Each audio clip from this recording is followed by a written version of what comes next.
What is happening out there, rotoscouts baseball fans? Welcome to one of the last baseball shows of the season, gang, or one of the last full slates of the season anyway. We'll see how the shows go come playoff time, see what the slates look like at that point, but certainly coming up on the end of the season, one of the last overall full slates of the year. 11 games up on DK, 10 games on FanDuel. FanDuel doing us the favor of not including that second game of the Dodgers at Coors Field. That game is on the DK slate. Big difference between the two slates, obviously. Should be a fun one to talk through. Seems like a pitching lean. But let's say hi to everybody first. Got Poe DGen Stoner calling out that we're at 429 followers. Next stop 500. Tell your DGen friends and family. Ken Woodhouse is here. Tizzle Maine. What's going on, gang? Stephen Leibowitz. Welcome to the Terry McBride dance party. Terry McBride's not doing much dancing today. Terry McBride is tired. Long weekend. Ended up last night on top of everything else that keeps me up till all hours of the day and not having enough time in the day. I figured why not pile something else on there, so I started playing Starfield and ended up playing that for like 6 hours last night. So a little bit tired, a little bit behind on the sleep schedule as usual, but we'll get caught up. Worked on the football projections a little bit today for the week, so we're ahead of the game there. Hopefully have some of that stuff up on the site like tomorrow, who knows.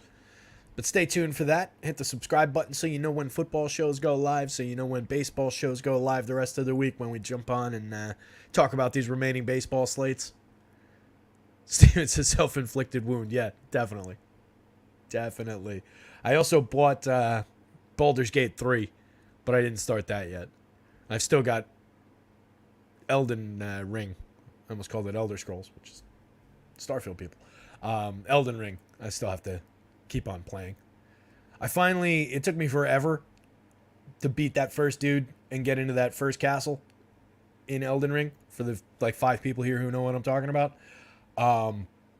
Marched all around that area, beat a bunch of caves and powered up and so on and so forth. Finally beat that guy after 20 hours, 30 hours, whatever it was. And it just feels like I won the game. It's just like, all right, cool, got into that castle. We're all good. I haven't been back to that game in like a month since getting into that literally first staging area for the game, that first castle. That's why I ended up firing up I was just like, I gotta play something. Heard mixed reviews on Starfield, but I like it a lot so far. Seemed to be the big complaint was people didn't like the way that the travel system works, but for me it's fine. It's like Skyrim in space, except with guns. Or Fallout in space, I guess is probably the more accurate comp. Anyway, that's what's going on with me. What's going on with you guys? Matthew Patterson's here. He's going to take a chance with Christian Javier today. Interesting spot. A lot of pitching available today. Does seem like a slate that leans pitching, outside of obviously that game in Colorado. A lot of just like middle type ratings on the home run board on where the projections land. Could be Travis another day with 35-mile-an-hour winds in the crane. I think that means I'm shipping tonight. I hope so, buddy. Hope so. Does that thing swing around while you're up there? Do you have to be buckled in? What's the actual nature of that? Does it feel like you're in a little bit of a roller coaster? Do you feel the wind moving you around up there? Or is it just the wind's blowing outside, but I'm in here and I'm fine? Curious. So many questions. Paul McCarthy's here. What's up, Paul? Phil Still. Fred Doot. Tizzleman. I'm pretty sure I said hi to Tizzleman. Fanatic. Let's get into this thing, gang. Of course, the mouse, as soon as we start the show, the mouse starts slowing down. I bought new batteries for the mouse and the keyboard, and it changed absolutely nothing. We might have to have a Terry smashes the keyboard on the wall over there kind of a show one day.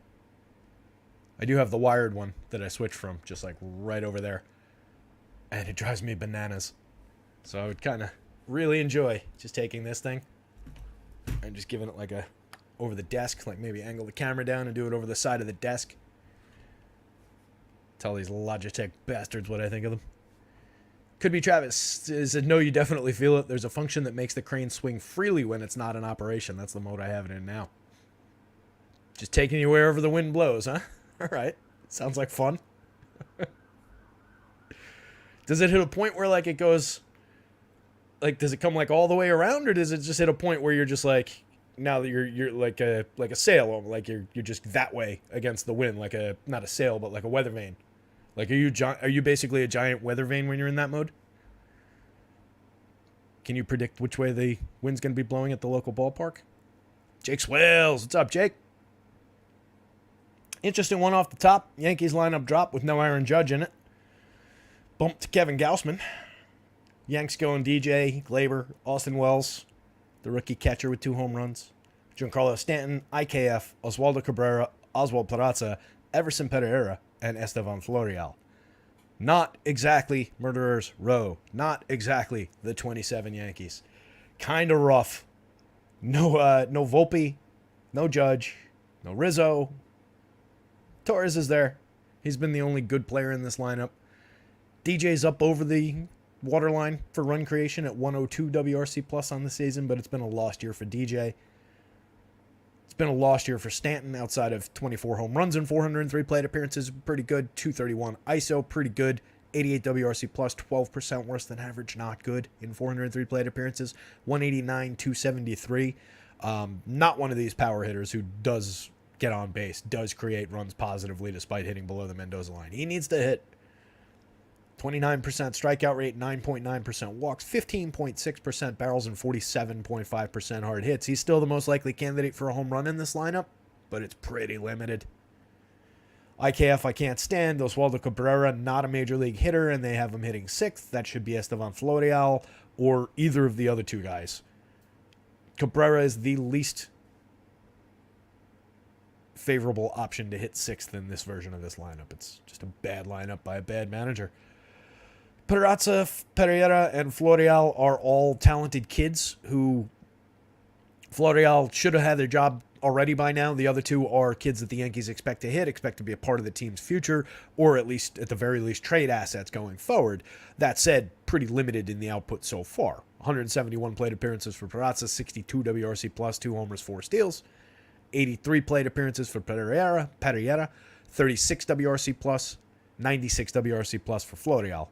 It's been pretty weak at the bottom of the lineup. They're all very cheap. They can make things happen, but they're going up against Kevin Gausman at 11-5, 11-1, the top pitcher on the entire slate, top projection.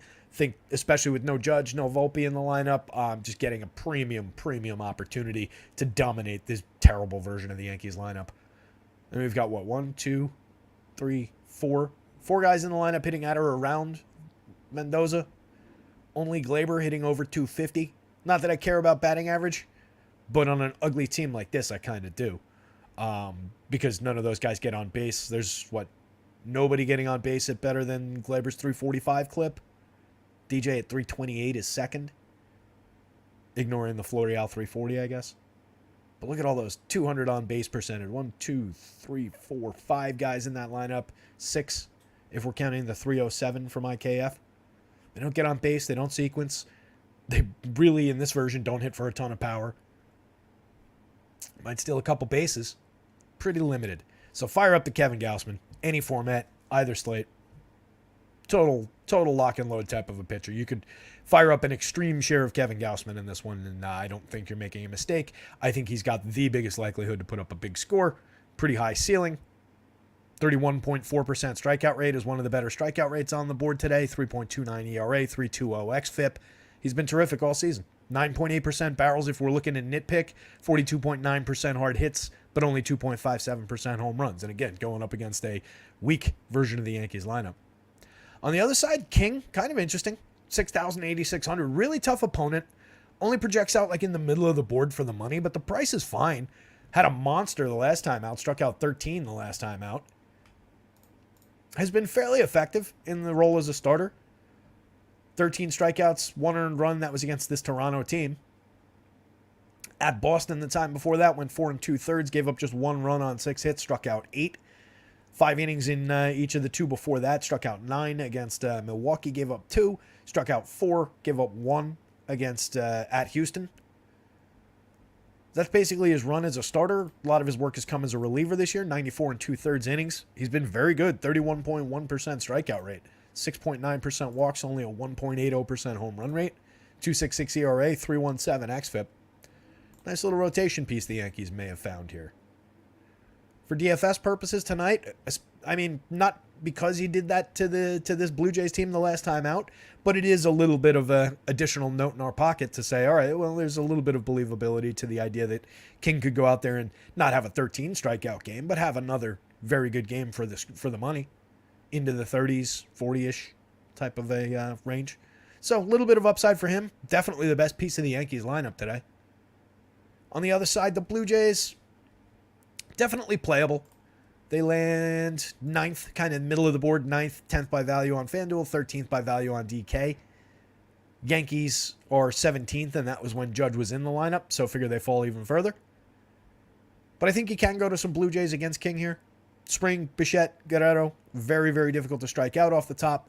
Obviously lots of power, a little bit of speed, plenty of run creation. The 3 star players in this lineup, always worth getting to. Not one of them is really having the ideal version of their season, but none of them are truly bad by any means. Not one of them is having a truly bad season. They're just not playing exactly up to their superstar potential, their superstar expectations. Kevin Biggio hitting cleanup, 2,800, 2,500. Not uninteresting. 2 positions on both sides, second and first on FanDuel. Probably more interesting for FanDuel at 25, considering the second base eligibility. First and outfield for 28 on DK. Very, very playable, especially given the spot in the lineup. A little less interesting given the positioning, though. Matt Chapman, 42-27. Lots of cheap righty power. Only 180 ISO, 110 WRC+, plus, despite all year long, 16.6% barrels, 55.9% hard hits. It's been a monster in terms of premium contact all year. Just hasn't really delivered the big home run total that contact should lead to. Hasn't really delivered the big ISO that contact should lead to. Brandon Belt back in the lineup off the IL. 13.9% barrels, 134 run creation mark, 219 ISO, 16 home runs, and 382 plate appearances. He's been very good this year, underrated. 35.1% strikeouts is high, but 15.7% walks is also high. So that's a good combination, good trade-off there. It's helped him sustain very good on base, good run creation marks. Varsho, Kirk, and Kiermaier at the bottom. Varsho's the most playable out of those guys. Any one of them is a viable mix and match type of an option. Varsho's got a higher ceiling than that, just hasn't delivered on it very much this year. 16% worse than average creating runs, 18 homers, 15 steals. Not exactly what they were buying, but plays good defense. So Kevin Gausman, way up top. Blue Jays bats, Michael King. Yankees only really for value, maybe a little positional flex, but the positional flex guys, like I like Peraza, I don't like IKF at all. DJ is mixed at best, but they're very, very cheap. You can buy Stanton's power for 29, bolt on a catcher for 24, or 3,000 on DK and 4,100. They're easy to get to. Going up against the top pitcher on the day, I don't think there's really all that much reason to take a position with this version of the Yankees lineup against Gausman, so they just kind of fall by the wayside. Tampa Bay Rays, the Boston Red Sox. Zach Eflin. Eflin didn't really project out very well in this one. I was surprised. It was, I feel like we're a little bit behind. Oh, come on, fucking keyboard. I feel like we're a little bit behind the industry average on Zach Eflin projections from what I saw. But I don't really have an issue with it going up against the Red Sox in Fenway Park. He's been good overall this year. Just pulling up the recency.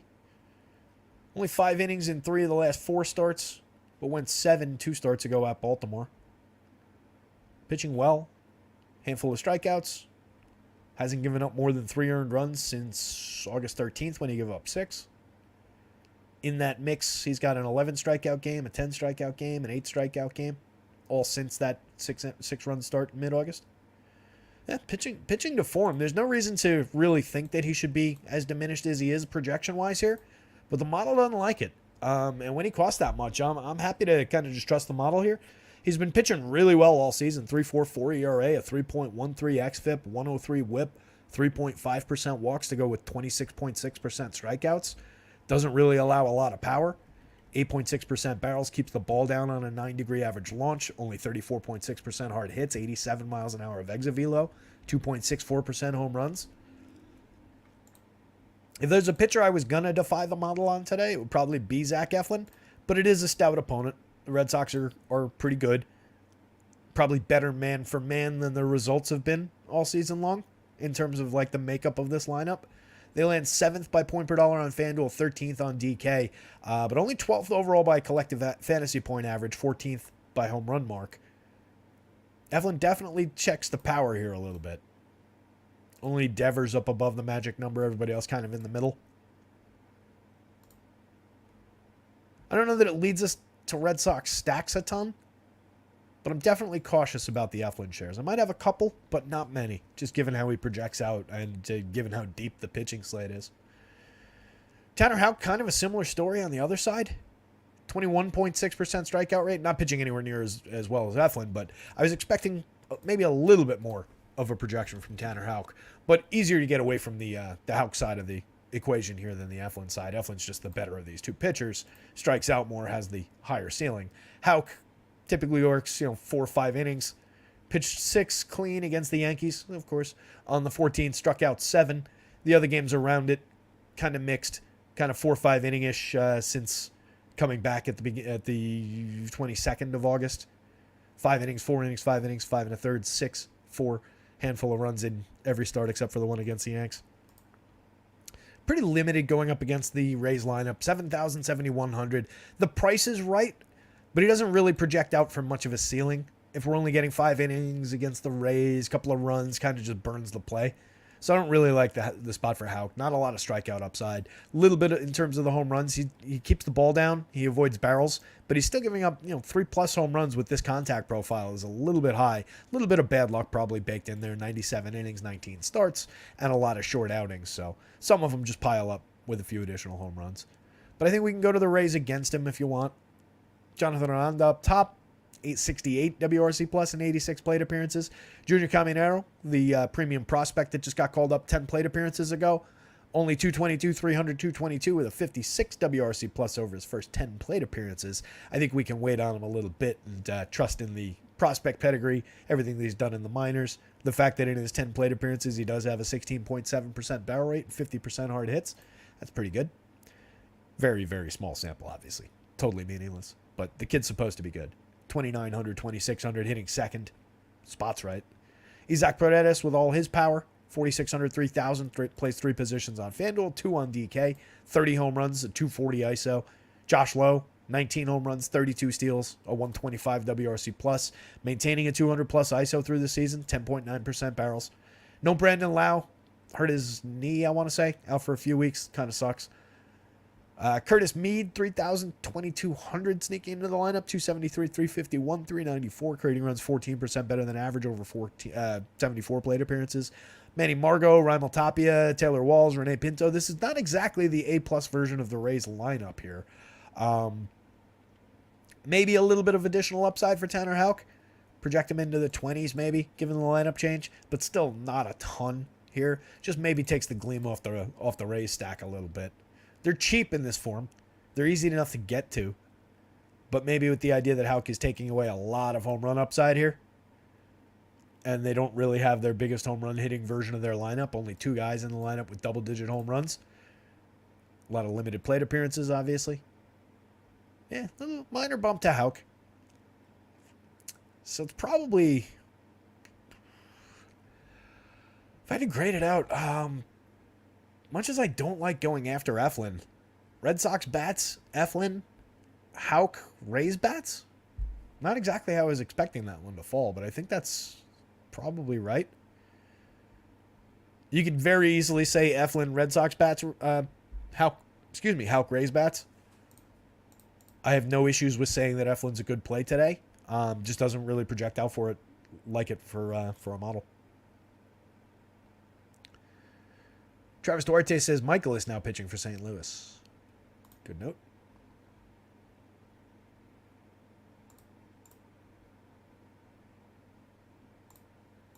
Is he on here? He did not come down with the thing, so I gotta look him up and pull his stats for that game. We had Zach Thompson. Let me just do that now real quick. Bear with me. I could probably just get away with using just this year's numbers for him. He's consistently the same guy. Come on. Oh, boy, this keyboard.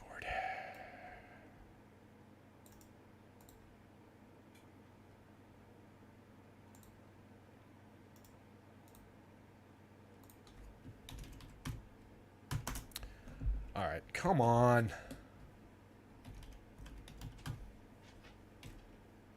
It's not even funny.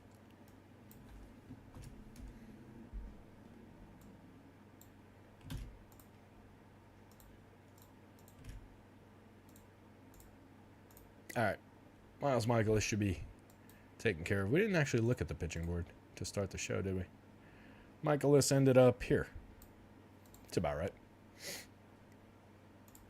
Gausman way up at the top. Bailey Ober with a great matchup, slotting in second.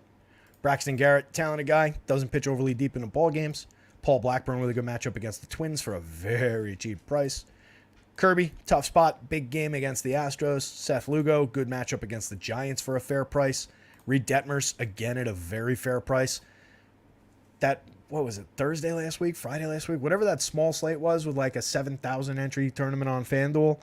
Reed Detmers went in as our top projected pitcher that day last week, and he ended up like 1% owned, and I had him like 50-something times. I had like 30% of the entire field's ownership of Reed Detmers that day. Fell just short, didn't have him with the right combinations, but if I can get in that kind of a position again on a $7,300 pitcher, or Paul Blackburn for that matter, I'm pretty happy to do it.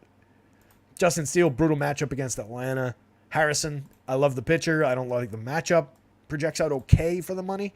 Miles Michaelis now, another value option, assuming full start and everything. Javier, good strikeout matchup. Not pitching like himself, or not pitching like the pitcher we've seen over the past couple of years, but the price is appropriate for that version of this pitcher.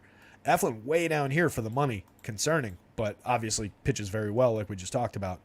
Lucchesi, Elder, King, Miller, Houck, Davies, Bradford, all these guys down here. There's quality here. Like from here up, I mean, Miller's pitching in Colorado and only on the DK slate. But from like Elder up, there's definitely quality through these guys. It's just a matter of, do you catch them on the right day? Did these guys up here go pop? But it's an interesting pitching board. And like I said, I think the slate leans a little bit more toward pitching. So we ranked that one out. Let's move on. Braxton Garrett going up against the Mets. I'm sure we've got a lineup here. No, it doesn't look like we do. Let's see. Nope. Still no lineup for the Marlins. Marlins tend to do well against left-handed pitching. Joey Lucchesi on the mound, lefty for the Mets, 17.2% strikeouts in 40 2/3 for Lucchesi. 2.88 ERA, but a 4.76 xFIP tells the true story. Only 6.9% swinging strikes. 2.37% home runs, but a 9.8% barrel rate. Keeps the ball moderately down. Walks too many. Doesn't strike out enough. Lots of contact available for a team that knows how to go get home runs against left-handed pitching. Kind of like the spot for the Marlins a little bit here. Jorge Soler off the top, presumably. One of these, top 3 spots in the lineup. Monster power. Absolutely destroys left-handed pitching. 36 home runs on the season, a 267 ISO. Josh Bell, 42.4% hard hits, 22 home runs, 174 ISO, 106 WRC+. Berger, with all his power, 17.2% barrels, 49.2% hard hits, 34 home runs on the season, and 518 plate appearances for Jake Berger. Monster season from him. 279 ISO, 124 WRC+. Never really cooled off, never really slowed down like a lot of those other guys that kind of broke out and then regressed back to form. Brian De La Cruz, very playable. Jazz Chisholm Jr., hopefully hits higher up in the lineup, but he's a spectacular option from anywhere. 18 home runs, 22 steals, and 362 plate appearances. Strikes out a little bit too much, but a star in the making, just missed too much time again this year. Birdie, Fortes, Xavier Edwards kind of mix and match plays from the bottom of the lineup, all below average for run creation in moderate samples, small sample. But 1 through 6 in this version of the lineup, maybe skipping Garrett Hampson. 1 through 4 and 6, kind of high priority bats in this lineup. If we get a different version of it, there are a couple mix and match pieces that could fall in, but this is probably about what we're going to get against the lefty. Not really interested in Lucchesi shares, 7,200, 7,900. He's had a couple okay outings, but a guy who doesn't really strike out people going up against a lineup that should be scoring today. Also in conditions that are pretty shitty. Everything on the East Coast is just kind of shitty in terms of pitching situations. It's like the Mets. It's bad weather, good pitching conditions, assuming that games play, assuming no delays, which is the case for most of these games. But it's just kind of messy up and down the East Coast. So be aware of that. A lot of cool 60s and 50s and cloudy and rainy and wind blowing in type situations. I think the only one we're actually worried about any potential cancellation, postponement, delay is the White Sox, the Diamondbacks White Sox game. So Garrett on this side, 8,600, very good price for him on the DK slate. 9,400 on FanDuel, pushing it a little bit because he doesn't typically chase the quality starts. What's he done in the last couple? He's had a lot of really short outings this season. Went 6 in each of the last 2, booked a quality start each of the last 2, struck out 7 each of the last 2 at Milwaukee 2 games ago, and against these Mets 5-hitter, allowed 1 run, but it was unearned in his last start. Obviously, there's potential there. 155 and 2/3 innings, though, in 29 starts. It's not a great innings total for 29 starts, but he's been very good in the innings. 24% strikeout rate, 4.2% walks, 2.80% home runs on a 7.1 degree average launch, 7.3% barrels, 3.53 ERA with a 3.35 xFIP. Underrated lefty. Pretty good.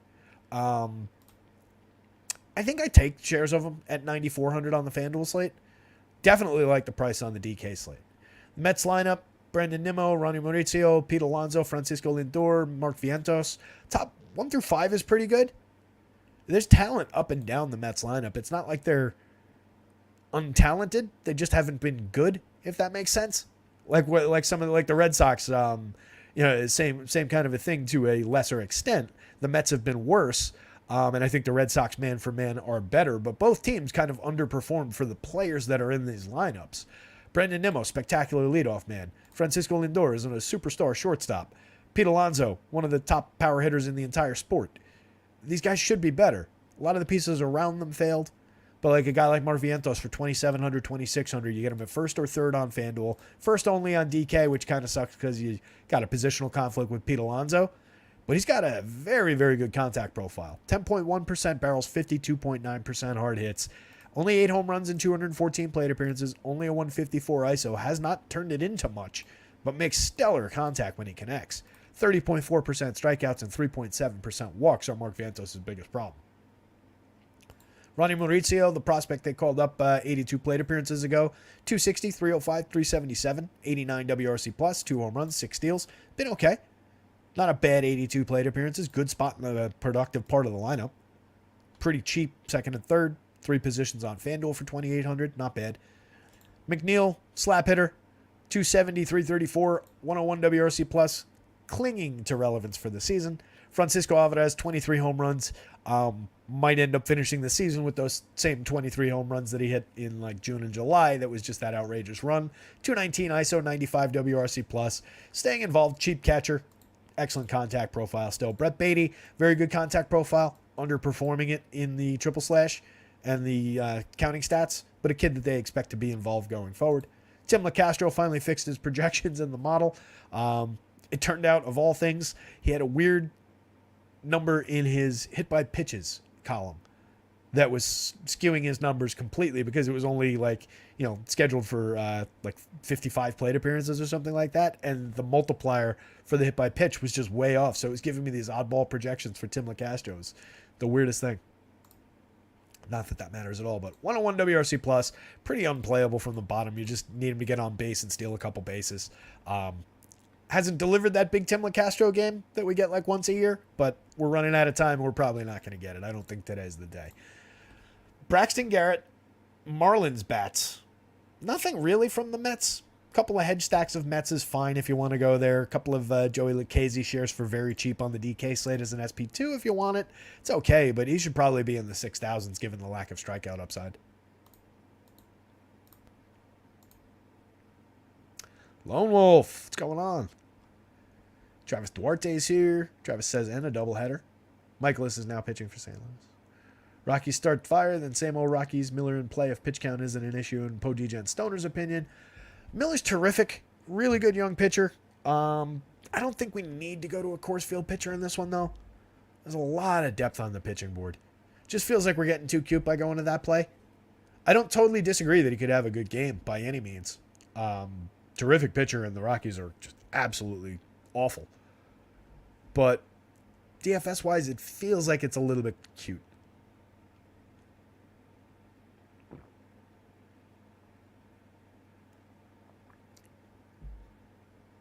Jake Swales loves that Rays stack today. Even with that version of the lineup, Jake? Interesting. Certainly could deliver. I mean, there's still talented guys in that lineup. It's just not the typical lineup they've been rolling out there every day. The incredible Houck. Nice. Cubbies, Justin Steele on the mound. Terrible matchup going up against the Bravos. That said, projects out okay for it. 9,900, 10,000. One of the better projections we've seen against the Braves in a while. 24.5% strikeouts for Steele, 5% walks. A 3.0 ERA with a 3.35 xFIP. He's been very, very good. Doesn't allow a lot of power. 5.2% barrels, 9.4 degree average launch. Only 36.1% hard hits and 87.7 miles an hour of exit velo. The right numbers to throw at the Braves. 1.87% home run rate. He's cutting everybody down. Matt Olson, the only guy over the magic number with all that power in the lineup, but still 898, 841, 785 in the home run model for the top three hitters. Those are high numbers against Steele. They're still the Braves. Ozuna at 775. They're still the Atlanta Braves. They're still the team with all these home runs, pushing 300 for the season as a team. Acuna, 40 and 68. You better believe he's going to steal 2 more bases on the season. 336, 415, 595. Just absurd. 170 WRC plus. 32 home runs and 13 steals for Ozzie Albies. 37 home runs for Austin Riley and a 282, 345, 517 triple slash. Olson's got 53 homers, 325 ISO, a 606 slug, a 160 WRC plus. Ozuna only cost 4,600, 3,300 because somebody's got to be cheaper than the other guys. 36 home runs for him, a 131 WRC plus, a 264 ISO. Makes some of the best contact on the team. Orlando Arcia, the All-Star, 3,800, 2,800. Lost his multi-position eligibility earlier in the season, maintaining a 104 WRC plus, 17 home runs. Very productive year. Not quite, the star caliber play that he was putting up for the first half, but very cheap in this lineup. An effective part, fits in at shortstop very nicely in your stacks of Braves. Michael Harris, 18 homers, 20 steals, 112 WRC plus. Sean Murphy down to the 8th spot in the lineup, but 4,500 is the right price for the slugging catcher. 21 home runs on the year, 233 ISO, 133 WRC plus. Kevin Pillar here for defense, but a mix and match part. Maybe use him as a wraparound back to the top of the lineup. That said, this year, 227 with a 247 on base percentage. Not the ideal stats from a wraparound guy. Bryce Elder, also pretty decent most of the time at limiting home run power. 41% hard hits, 90 miles an hour of exit velo. Only 17.7% strikeouts, 8.3% walks. That doesn't play great against this Cubs lineup. They draw walks pretty well. They have very good on-base skills. They don't necessarily need to hit home runs to create runs. They've got some home run hitters in the lineup that could go deep on Elder anyway. But they're good at sequencing. They're good at creating runs, stealing bases, getting to first. A lot of positive WRC plus, a lot of 340, 350 and beyond on base percentages through the top guys. Don't really love the spot for Elder. 7,700, 8,300. Jake Swales. Yo, go hit the like for T. Appreciate it, buddy. Ratio is hurtful. Oh, yeah? Bad ratio today? I don't see the likes on until after the show. I do the show from the StreamYard app. So I've got the window. I see what you guys see on the window here. I see the chat, but it doesn't show me the likes. I see that there's 59 people watching, but I don't know how many of them like the show. Everybody's just here for the freebies. That's it. Those likes are difficult to give up. I know how that feels. It's way harder to hit the like button than it is to hit the yes, give this person $1 when you're paying with your debit card and it pops up. Do you want to tip this person like everywhere you go these days? Home Depot. Do you want to tip the cashier at Home Depot? And it doesn't give, it's like, $1, $2, $10, I'm an asshole. There's no just like, sorry, but no, button. But with this, it's a lot easier. It's totally anonymous. You can hit the like button. You can not hit the like button. I care, but it's just between you and the site. Nobody else knows. But if you're out there, if you're trying to decide, go ahead and hit that like button. It does help us out a little bit. More importantly, or also importantly, follow at rotoscouts over on Twitter. Give that a follow. If you see something pop up, hit the like, hit the subscribe, or hit the like, hit the retweet button. Helps get the word out. Spreads the projections around. Lets people know that we're here. Helps some of the former stochastic folks find us. Like when those people trickle in. Pojijin says, Terry saying the quiet part out loud. That's the theme of this show, buddy, if you haven't noticed. Brian Castorian says I'm the asshole. The Demonette says, tired of the tip system, pay them enough. Yeah, I mean, especially with the way that these places are charging out the eyeballs for things, marking things up and blaming inflation and so on and so forth. Yeah, would be nice if they paid their people a living wage. But apparently that's our responsibility. Anyway, I'm all for tipping. Don't get me wrong. If somebody gives me good service, I'm happy to tip them. I go out of my way to tip it, like the dispensary. I always throw those guys like $10 or whatever cash is in my pocket. Places like that are places where you get exceptional service. Places where you get like, where somebody's waiting tables here in this country the way we do things, where, they're not getting paid a living wage. You have to tip. I mean, if you don't tip at a restaurant, you're an asshole. At a counter, it's a different story. At a retail place, totally different story. But if you don't tip in a restaurant or a bar, you're kind of a dick. Brian says, no kidding, the only people who deserve tipping are those who provide a service. I deliver things to people in my own vehicle, so I expect something for a tip. Yeah, and I tell you what, Brian, I always tip on like Seamless. I order way too much through Seamless just because I'm lazy about cooking dinner and stuff like that, and there's so many good places around here. What drives me bananas on there is like, I'd like to tip even more. You see these things every now and then, people freaked out, and it's like, you only tipped me $5.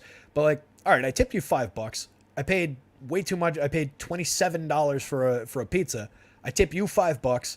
I'm paying Seamless multiple service charges. There's the service charge, then there's the delivery charge, neither of which the restaurant or the driver gets, so I don't really know what the difference between those is. That just drives me bonkers. It's like, I'd rather tip the driver than pay Seamless 3 times and give them, $12 for every delivery I get. But it's just like, there's only so much to go around.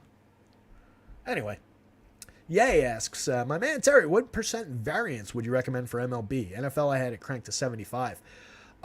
Pretty extreme. I go very high variance, very high randomness, whatever you want to call it, on optimizers for baseball. I think especially for baseball, it's kind of important to do that. Some of these lower end guys, you kind of need to do that to make sure that they land in an appropriate number of lineups, and it just kind of captures the nature of the sport, the incredibly variant nature of the sport. With football, I do tend to go like high randomness on the event-based type plays like wide receivers, because wide receivers, there's still an event there, right? They need multiple events to pay off. They need to be targeted. They need to run the route. They need to be targeted in the route. They need to catch the ball. Whereas running back, it's somewhat event-based, but it's also somewhat ratio-based, where starting running back X is going to get between 15 and 20 carries. Let's just put a number on. And, based on his history, he's gaining, 3.2 yards per carry, and he's going up against this defense. So you can kind of ratio out a running back where you don't necessarily need quite as much randomness. So I typically use less randomness on running backs and more randomness on pass catchers for football. But for baseball, fire up the randomness. 100 plus, whatever you want to do. No issues with going to 100 if your optimizers max out at 100. No issues going there. I would go less for pitching and more for hitting. That is something that I do. Ye says, pro tip, if you order Domino's, pay online and pick up in store, you won't be hit with a tip prompt. If you pay at the store, you're hit with one and you feel bad if you don't. Good tip. Greg Biancone answers, pro tip, try to avoid Domino's if possible. Andrew Jennison says standard deviation divided by projection is a good starting point for randomness for every sport. Yeah, there's different ways, different things like that to do to come up with a formula for it. I had a few old ones that I used to use when I would use Fantasy Cruncher, and you could just directly upload randomness. On RGs, it's a little bit more straightforward. It's just set percentages. So I just have a percentage cranked up high, and it kind of works. I did have everybody with like a unique individual randomness that was based on standard deviation and everything originally when I was using FC. Doesn't really make a difference.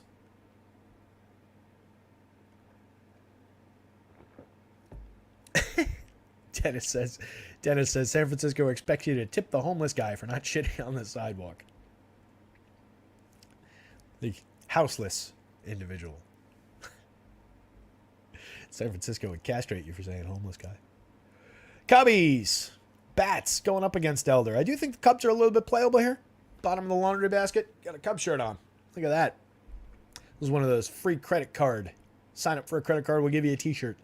It was when I was at Wrigley Field 20 years ago. So he's like, shit, I need a souvenir. I'll sign up for a MasterCard. Give me a $15 t-shirt. That's really like a $1 t-shirt or 80-cent t-shirt. Mike Tauchman off the top, 3,500, 2,800, 364 on base for Mikey, 108 WRC plus over 380 plate appearances. Just looking for some correlated scoring for a cheap price. Nico, 55.34. Prices come down a little bit. 104 WRC plus, 42 stolen bases is the good. 285, 349. Solid correlated scoring piece. Still a little bit pricey on DK anyway at 5,500 at second base. Second and third for 34 on FanDuel is about right. Excuse me. Ian Happ, 45.33. Happ never really got expensive this year. 117 WRC plus, 19 homers, 14 steals. Gets on at a 362 clip. Cody gets on at a 355 clip. Has a 135 WRC plus, a 226 ISO, 26 homers, 20 stolen bases. The 26 homers and the 226 ISO come in spite of just a 6.4% barrel rate and 31.8% hard hits. That's pretty astounding. 15.8% strikeouts. He's cut his strikeouts by 12 percentage points year over year. Fantastic bounce back for Cody. Seiya Suzuki hasn't gotten really expensive with his power surge. Late season power, up to 20 home runs, a 202 ISO now, 125 WRC plus. He's got 6 or 7 home runs in the last few weeks. 283, 354, 485 overall. Turned into a very nice season. Still only 4,300, 3,100, 10.6% barrels, 48% hard hits. Hard hits were there all year. He was roping the ball, just didn't get him up and over the wall, and that's changed in recent weeks. So definitely a good reason to go to Seiya. Dansby Swanson, 22 home runs, 177 ISO, cheap shortstop, very talented shortstop. Chris Morel, 15% barrels, 48.8% hard hits, 5.19 in the home run model, one of the higher marks on this team against Elder.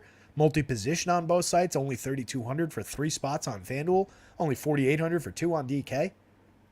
113 WRC plus and 25 home runs and 412 plate appearances for Chris Morel. Not bad.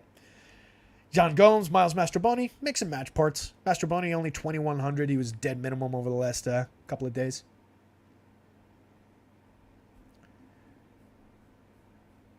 Greg says, to be fair, the Domino's in my town made the best wings. Domino's, there was a time where Domino's had acceptable wings. I haven't tried them in years, but there was a time, like back in the college days that I've talked about before, where we literally call up and just give them our social security number and order pizza.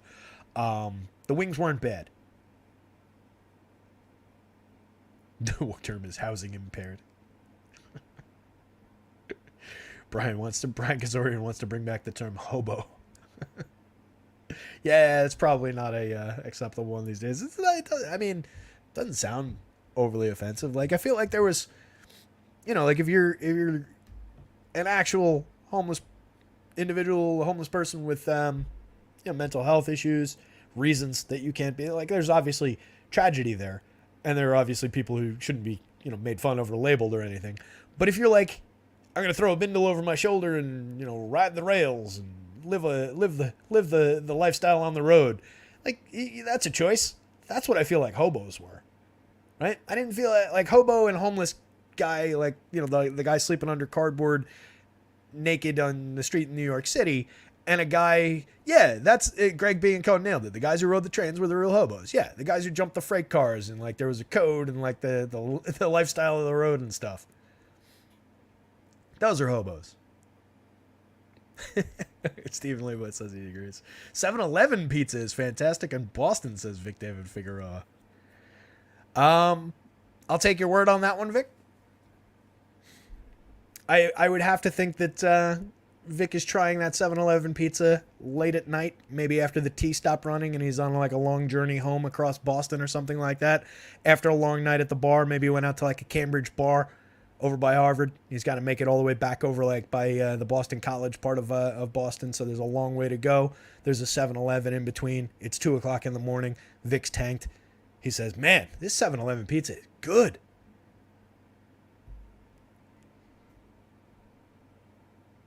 Dennis says, I assume On the Road is one of your favorite books. I haven't read it in years, but yes, that is a fantastic book. I might go back and read that again. That's been a long, long time. I read that 3 or 4 times in college and the years after that. Wanted to live that life for a while. Did a lot of road trips, if you guys have heard about. And yeah, there was a while where I just kind of wanted to get in the car and just drive back and forth across the country. My buddy JP ended up doing that for a while. Went walkabout, as we call it. Just drove around the country. Bought himself a minivan. Drove back and forth around the country a couple times. Ended up settling out in Cleveland. That's the guy who I went out to Cleveland a couple years ago for his wedding. Might go out there again in a couple of weeks. Catch a Bad Religion show. Meet the family. I think I've met his kids. One of them, anyway. Been a while. Anyway, let's get back into this thing. The Braves. You fire up the Braves top to bottom. We talked about them. I do like the Cubbies here, but the pitchers are both good. The pitchers are both somewhat limiting to power, limiting to upside, limited to run creation overall. It's a little bit of a difficult spot to really enthusiastically endorse the hitting, but the Braves have gotten to basically everybody this year, and the Cubbies are just decent.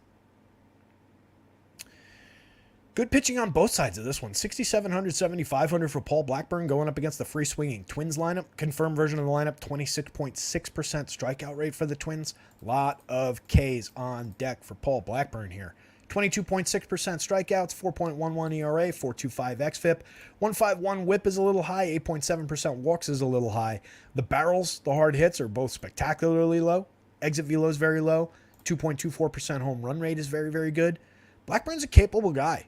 I like the projection. I like the price. I like the matchup. The Twins could definitely get him for a little bit of power, but he really doesn't give up much. So he's got a limiting impact here. Major upside here. Similarly, on the other side, Ober, 9,100, 9,000. 23.9% strikeouts for him. 3.66 ERA with a 4.45 xFIP. This is probably closer to reality. Maybe it falls somewhere in between. Call it like an even 4 over a full 200 and change innings. 5.4% walks is terrific. 1.13 whip is very good. A little bit aggressive in the home run department. Fly ball pitcher, 9.6% barrels, 20.5 degrees average launch. So when guys get into one, it'll travel. 35.3% hard hits and 88 miles an hour of exit velo. Not bad. Just a little bit of happenstance in here. 132 innings, not a complete sample. He makes another 7 starts on the year. Maybe he limits home runs a little bit more. That comes down to the low 3s. But you know, if you're nitpicking with Ober, that would be a little bit of a concern going up against these A's, who do have a fair amount of premium contact in the lineup now. I definitely think Ober's playable. 91, 9,000 is the right price. Projects out as the second best pitcher on the board. Second best pitcher. Oakland has fed big games to pitchers all season. I don't think there's any reason to go away from the Ober play against the Athletics here. But I like Blackburn on the other side of this one a lot. I think you can take some shares of the A's, especially if you take a big Ober position. It's a decent team to hedge with at this point. They're very, very cheap.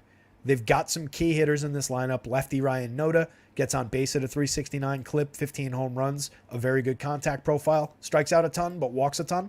125 WRC plus as one of their better players all year.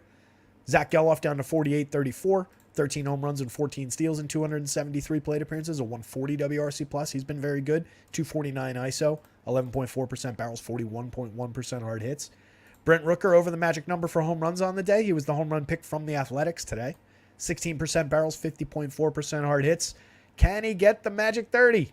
Can he get there? 29 home runs. I was betting against him. I really didn't think he would crack 25.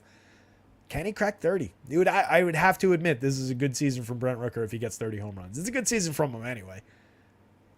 It's a good season in 2 parts. One big part at the beginning of the year, and then a short little chapter here at the end where he's hit a handful of home runs in late August and September. A lot of mediocrity to poor play in the middle. But he's cheap, 37.29 with home run upside. Seth Brown from the left side, True power potential, 12.1% barrels, 46% hard hits, 13 homers, 179 ISO, 91 WRC+. Langoliers, 21 homers, a 206 ISO. Ignore everything else. Cheap catcher power. Jordan Diaz, Nick Allen, Esteury Ruiz, kind of mix and match plays around Lawrence Butler, who I also think is interesting down there. So Jordan Diaz is playable. He's got 10 home runs and 278. The other two, Nick Allen's really here for defense. Esteury Ruiz is here for extreme speed, but doesn't get on base enough. Lawrence Butler's got an interesting contact profile from the left side. 10% barrels, 35.9% hard hits isn't great, but 4 home runs in 110 plate appearances. Not really great in terms of the ISO of the WRC+, but another potentially sneaky lefty bat with a little bit of pop to throw in there against Ober at the bottom of the lineup. Ruiz, you just need him to get on. 65 stolen bases with a 309 on base in 480 plate appearances is really impressive. Just needs to get on a little bit more and needs to play a full season next year. If you take the Twins, Edward Julian, Jorge Polanco, Max Kepler, Matt Wallner for power. Mix in some Donovan Solano for 2,800, 2,600 with 3 position eligibility on the FanDuel slate. Good contact profile, or good contact hitter, good on base skills. Not a premium power bat by any means. Only 5 home runs in 421 plate appearances, but gets on at a 363 clip, creates runs 14% better than average.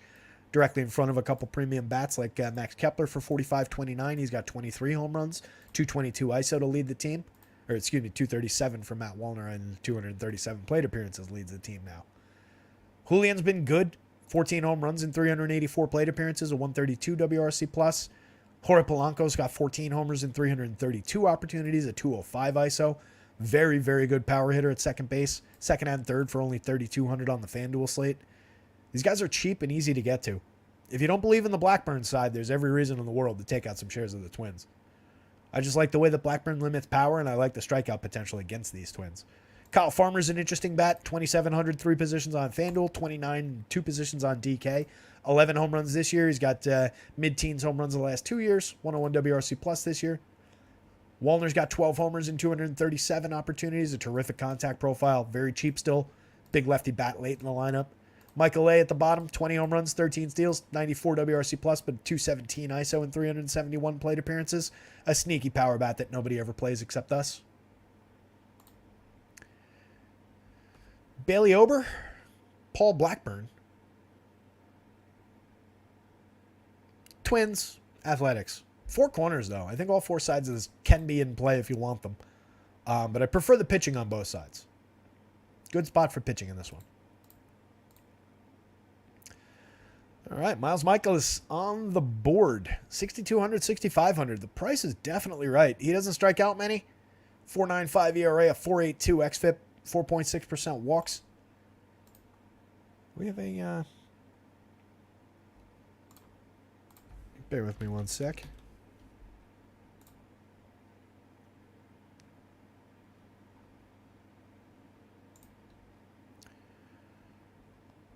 Five innings the last time, 6 innings before that, 5 and a third. Yeah, pitching normal, pitching deep. I just want to make sure there's no pitch count concerns or anything. Yeah, seems fine. No real issues with going to Michaelis. If you've gone to Michaelis in the past, it's the same kind of a situation. He's going up against a decent Brewers lineup, low strikeout guy, but potential to give you clean innings. 187 and a third in 33 starts. Not an insignificant innings total. One of 3 starters in baseball, I think, to make 33 starts so far this year. Obviously, the 15.2% strikeout rate is nothing to write home about. 7% swinging, 24.5% CSW. A 1.34 whip. He gives up too many opportunities. He doesn't walk many. There's a lot of BABIP baked in here. 311 home run rate, 90.5 miles an hour of exit velo on a 14.5 degree angle, 9.6% barrels. Definitely opportunities available against Michaelis. On the wrong day, he can get hit hard, but there's talent there. There's potential depth there. For the money, I don't think he's off the board by any means. The Brewers are a good team. They get by more on pitching than they do on their hitting, but they've got some good bats here to work with. Do we have either one of these lineups? Damn it. I hit the X.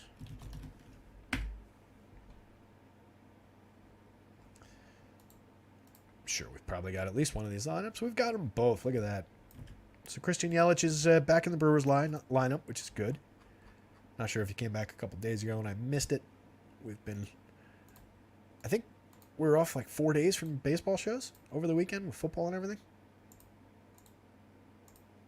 That's like with that weird baseball slate last night. It's like the longest stretch outside of the All-Star break that we had with no baseball show. Cards. All right. So we've got Yelich, the Brewers lineup basically intact at this point. Yelich up top.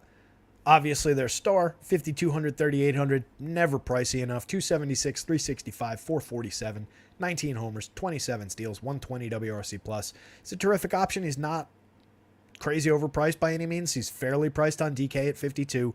38 is about right, but arguably a couple bucks cheap on FanDuel. You could easily charge $4,000 for Christian Yelich on FanDuel. William Contreras, one of the better spots in any lineup for a catcher. 288, 366, 461. Terrific season at the plate for him. 17 home runs, 9.8% barrels, 48.5% hard hits, 125 WRC plus. Absolutely terrific season from William Contreras. Carlos Santana, 4,000, 2,900. He's got 22 home runs and 599 plate appearances, a 182 ISO. Mediocre contact profile. Doesn't really strike out, though. Puts the ball in play a ton. A lot of walks. A lot of walks for all these guys. Double-digit walk rates for the top 7 hitters in this lineup. It's pretty impressive. Limited strikeouts for these 3 guys and not overly bad for these guys. So combine all these low strikeout rates, the high walks, a little bit of power with the low strikeout number here. There's a lot of contact available in this game. Mark Canha hitting cleanup. Probably not an ideal option to hit cleanup. I probably would have gone, well, I guess Rowdy's not in the lineup today. That's kind of a surprise. I was expecting Rowdy. I guess in this version, you could go Sal Frelick there. You could go Josh Donaldson there. Canha's a weird choice for the cleanup role. 265, 360, 408. Gets on base, gets involved. 11 home runs, 11 steals, 114 WRC plus. A good veteran bat for 37, 32. Just a weird spot for him in the lineup. Sal Frelick, 41, 29. 263, 357, 374 so far, 103 WRC plus. Moderate for counting stats in 210 plate appearances. Willy Adames, 24 home runs, a 191 ISO, and 618 plate appearances. You don't really worry about the rest of it. You just hope you get the day where he hits home runs. Josh Donaldson, kind of similar. 13 home runs and 170 plate appearances. Very good for power, 287 ISO, 160, 247, 447. You hope you catch him on the day where he hits home runs. 16.4% barrels, 50.9% hard hits. Turang and Taylor, just kind of mix and match guys. Taylor, little bit of cheap power late in the lineup. Turang, 6 home runs, 26 steals, but a .085 ISO, a 63 WRC plus. Cardinal side of things are going up against Adrian Hauser, who does not project well at all. 19.5% strikeout rate for Hauser, 4.35 ERA with a 4.26 xFIP. Gets hit hard, but not really for home run power. 7.1% barrels, 46.3% hard hits, 90 plus miles an hour of exit velo, but only a 2.72 home run rate. Typically around a 10-degree average launch, at least last year, 1.4 degrees the year before. Spectacular 2 years ago at limiting home runs. Last year was very good at limiting home run power and barrels. Up a little bit this year. Not a great strikeout option. Walks a few. Not tragic in either category. A little bit below average. It's around average. 1.43 whip, though, only 7% swinging strikes. I just don't like the spot for Hauser. Not that that's really going to lead to too many card stacks. They don't project out great. They are 16th on the board by fantasy point projections. No Nolan Arenado in the lineup. Tommy Edman, Paul Goldschmidt, playable off the top. Edman, 12% worse than average this year, creating runs and a 299 on base. Not a good Tommy Edman year. Has had way more productive seasons than this. Goldschmidt's a star. 11.9% barrels, 51.1% hard hits. You can go to Goldschmidt on any given slate. You can use him as a one-off. Lars Nootbaar, very good lefty bat, 4,600, 3,000. Too cheap on FanDuel. Well, too cheap on both sides, really. 13 home runs, 11 steals, 119 WRC plus. Jordan Walker, a good season, 16 home runs, 274, 344, 447, a 118 WRC plus. Then we get into the Richie Palacios, Lucan Baker, Jose Fetterman, Mason Wynn. Mix and match parts at best through the bottom of the lineup there, except for Andrew Knizer, who has 10 home runs. I feel like we've rostered all 10 of them. 225 plate appearances, 41% hard hits, 8.3% barrels, $3,000 catcher, 2,400 on FanDuel. He'll be a part of my Cardinal stacks, but I won't have very many Cardinal stacks today. So probably the board's going to be different. The Brewers were in the middle of the board against Zach Thompson. Probably around the same. I don't think it would change that dramatically. When I change the pitcher, by the way, these the projections don't change because of where I changed it. You got to change it in a different spot to change the hitting projections. I'll go Brewers bats, Miles Michaelis value, Cardinals bats. No love for Adrian Hauser. This one's only on DK. I'm going to try my best to not mention any of these FanDuel prices as we go. Put your money on the other side. Bobby Miller, 8,900. 22.8% strikeouts in 113 and a third, 20 starts, 3.97 ERA, a 3.90 xFIP, 2.37% home run rate, only 6.5% barrels. A very talented young pitcher. Pitching very well, 11% swinging strikes. I just don't feel like we need to go there in a pretty deep pitching slate. I mean, even with a full projection, he's down here for 88, 89. It's not like you're getting him cheap. These are high prices for Coors Field. If he was at like Paul Blackburn prices, maybe. Preferably at like Zach Davies prices or Tanner Houck prices. But yeah, that's pretty rough. 88, 89. I believe in the talent. I believe in the matchup, but the ballpark is brutal, as we all know very, very well. And it's a deep pitching slate. I just don't really see it. Ryan Feltner, obviously, I don't think we need to go there. That one I see quite clearly. We don't need to go there. Feltner going up against the Dodgers. He's got a 20.5% strikeout rate and a 14.6% walk rate. That's not going to work out well. 5.13 ERA with a 5.22 xFIP, a 1.64 whip. Hasn't given up a lot of power. Maybe that'll save him. We're showing a lot for the Dodgers side of things. I think if you're going to the Dodgers, Mookie off the top, Freddie, premium bats off the top of the lineup, Max Muncy, JD Martinez, all with marks way over the magic number for home run upside. 39 home runs and 13 steals for Mookie, 26 and 22 for Freddie, 169 and a 160 WRC plus. Great way to start off any lineup, DFS, MLB, or otherwise. Otherwise, I'm not really sure. Like a slip and slide contest. First two people in my lineup, Mookie Betts, Freddie Freeman. Get their speed going down, just hit that slip and slide really fast. Go rocketing down the end. Did you ever have the slip and slide that had like the pool at the end? We had that as kids. It was a little bit overrated. Turned into a thing where you just like kind of mash into like the ground a little bit hard because the little inflated part of the pool just went down and then all the water would spill out in your face and feel like you're drowning for a second as you're mashing your elbow into some pretty sharp rocks. Don't really know where the whole slip and slide conversation came from. Anyway, Will Smith, catcher, great option, 5,900. Max Muncy, 55. JD Martinez, 57. Tons and tons of power there. Great bat on ball skills through that part of the lineup. Then you get to the Peralta, Hayward, Outman part of the lineup, the three lefties that we like to play, 36, 37, and 43. Too cheap for those guys, especially for the bottom two. Hayward and Outman have both had very good years. 124 WRC plus for Hayward, 117 for Outman. 15 home runs for Hayward, 22 for Outman with 15 stolen bases added on top. Ahmed Rosario for 4,000, second base and shortstop eligible. Definitely in play if he's in the lineup. Rocky side, Charlie Blackmon, Brendan Rodgers, Nolan Jones, Chris Bryant, Ryan McMahon. Those are your playable Rockies. These are your less playable Rockies. They make it fairly straightforward for you. Blackmon good at getting on base. Not a lot left in the tank otherwise. 367 on base is very good. 104 WRC plus is very good. Still supports a decent average, but not a lot of power anymore. Rodgers, double-digit home runs each of the last 2 years. He's got 2 on the season now. Hit him in the last week or so. Nolan Jones, one of the better Rockies bats in recent memory. 130 WRC plus. Saw a thing today. He said highest OPS since any Rocky in the last 10 years. Since Carlos Gonzalez. Outside of Coors Field in 393 plate appearances. Very, very, very good year. 245 ISO, 18 homers, 17 steals. Chris Bryant, kind of another lost season, missed most of the year. 323 plate appearances, though. Only 10 home runs, a 76 WRC plus, a 135 ISO. Lost year for Chris Bryant, second in a row. Ryan McMahon, 11.6% barrels, 44.4% hard hits. Does have 23 home runs from the left side. A playable part at Coors Field.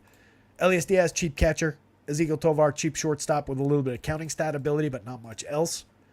And then Harold Castro, a line drive hitter who hasn't really hit line drives or done anything else this year. And then Brenton Doyle, sub-Mendoza, over 405 plate appearances, 20 steals, 9 home runs, a 40 WRC plus.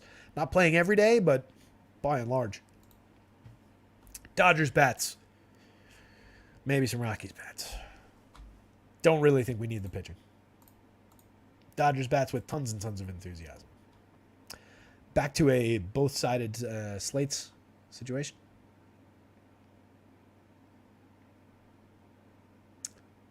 Yeah, Steven, when we did you get Noah Rosarena and No Yandy for Tampa? Yeah, we had that lineup when we talked about that lineup. It was Jonathan Aranda, Caminero, Isaac Paredes, Josh Lowe, Curtis Mead, Manny Margot, Raimel Tapia, Taylor Walls, Rene Pinto. Not their premium version of their lineup. Steven says have to rest Rowdy to save games. That was awesome when he came in to pitch.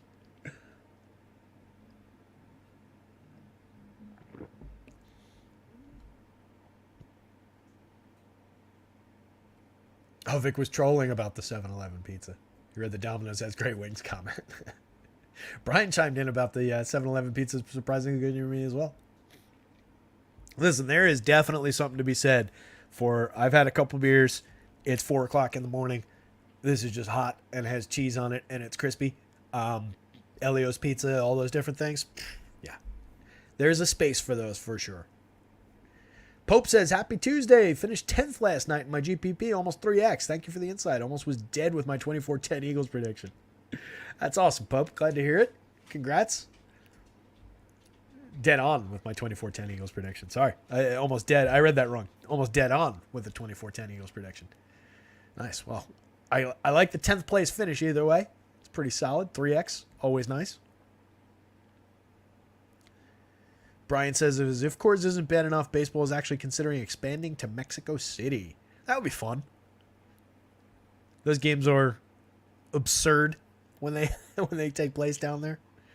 So much so that like they should just be counted differently. That would be interesting. I wonder what they would do. I wonder if they would play it in a dome. Try and like temper the conditions. Andrew Jennison printed on the Eagles. 5-point spread was insane.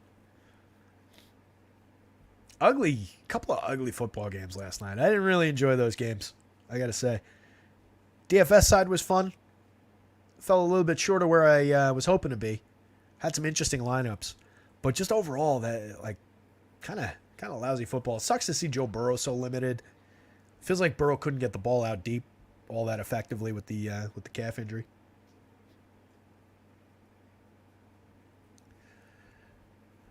So let's get back into this. Jose Urena, 5,057, 115.1% strikeout rate. Didn't he have a good one the other day? I feel like he did. Or maybe it was just a good start of the game. Let me pull up the game log.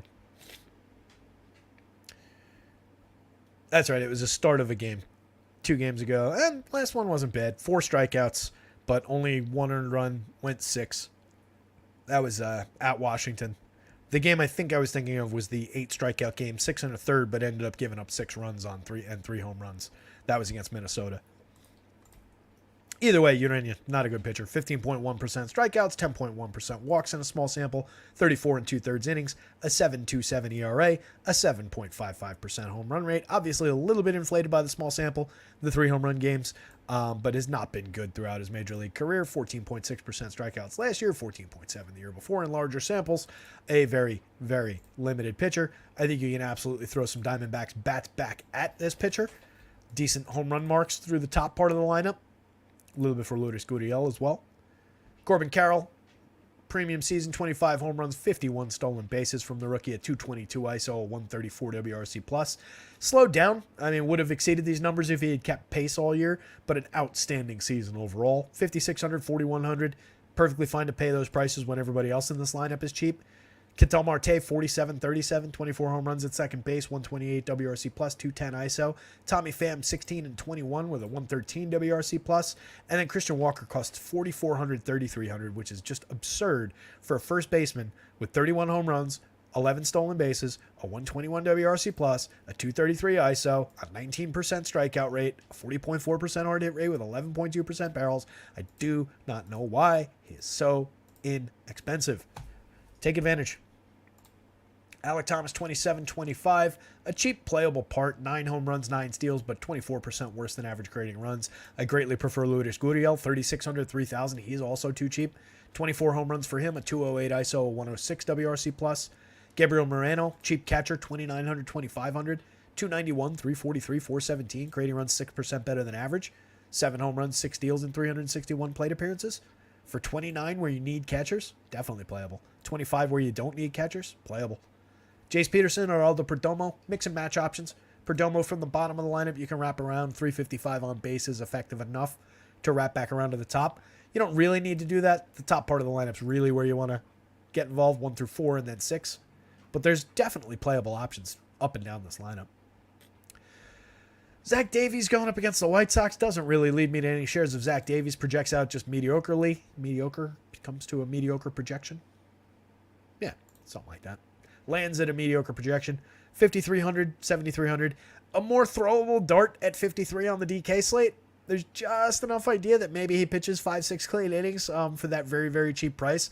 73 on FanDuel, I don't think you need it. And truthfully, I don't think you need it at SP2 on DK either. But for the money, there is maybe a little slice there where you could squeeze the right bats through and happen to get there. If you roll this slate 1,000 times, it works out like 5 of those times. It's very, very thin. 19.2% strikeouts, but 10+% walks. 6.81 ERA, but a 4.83 xFIP. This is still bad, but it's certainly better than that. 2 runs better in the xFIP. I'm not trying to justify playing Zach Davies. It was only price driven that I even would say that he's on the SP2 board. 2.51% home runs if we're looking for other reasons to maybe believe a little bit. 8% barrels is non-tragic. 10.8 degrees average launch. Ball's not always flying out of the ballpark.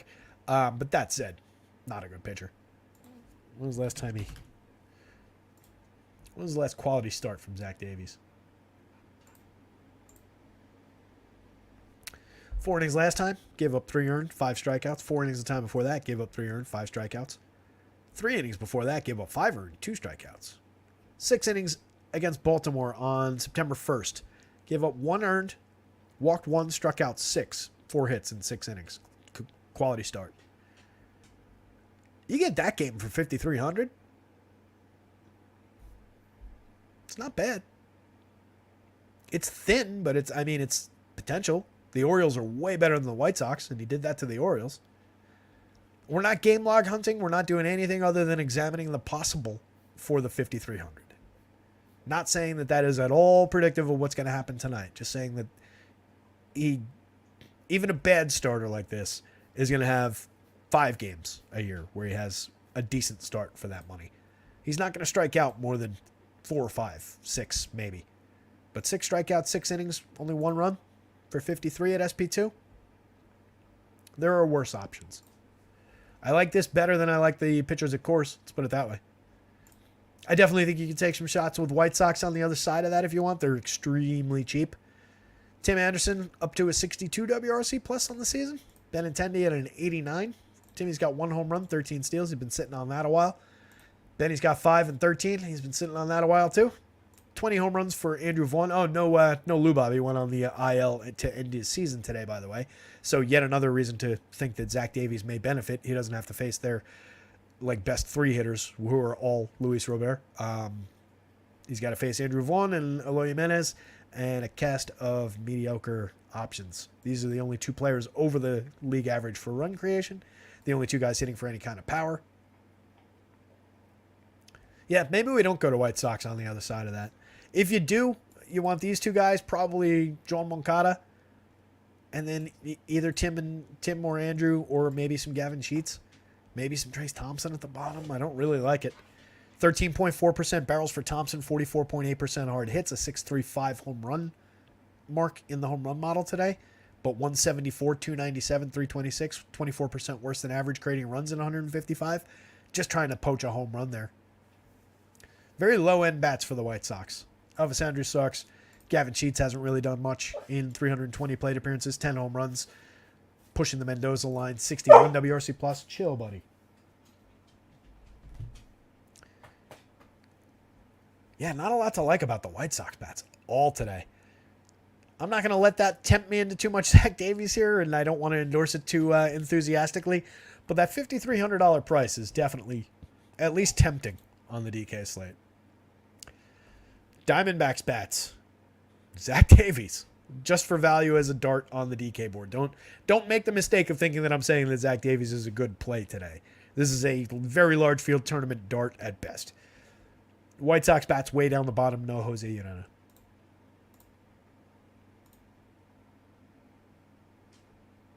Oh yeah, thank you for that too, Den. Also some rain in that game. Still worried about rain in Chicago. Yeah, I do believe that's the case. Travis Duarte says 1 to 4 home runs for the White Sox. Brian Kazorian says the Zacchaeus touchdown was problematic. I actually ended up with a little bit of Zacchaeus, which worked out well after we talked about him on the show yesterday. I think it was Mamba that called that out. If it was you, Brian, then, well, no, you're saying it was problematic, so probably not. But, yeah, I made sure to get to a little bit of them. That one worked out well. Probably not enough in the end, but let's see if we got lineups here. The hell is this game? Not yet. Not yet. Nope. No lineups for the last three. Reed Detmers, let's start off there. Like I said the other day, had a massive position on him. Didn't quite get there, but I would probably take that same shot again in this game. He projects out fairly well for 7,300 against a very good Texas Rangers team, but one that is gettable enough. I don't really have any issues going right back to the well with some Reed Detmer shares here, the way that he's projecting out. 26.2% strikeouts this year. Underrated strikeout pitcher. 4.64 ERA, but a 4.25 xFIP is a little bit better. Walks too many, gives up a little bit of power. 3.09% home runs on 41.5% hard hits with a fly ball trajectory. Only 6.2% barrels, though. Has been fairly effective at missing barrels. For the price, I love where he projects. Even with the matchup, I'm happy to take my shares of Reed Detmers at the price. He's the most talented pitcher for a cheap price today. Cody Bradford on the mound for the Rangers. Bradford has been working primarily short outings, 3 innings the last time in a start, kind of a hybrid opener, long opener type situation, I guess. 2 3/3 before that, an inning and 2/3. 6 earned in the 3 inning start the last time out. Struck out 2, gave up a home run at Cleveland.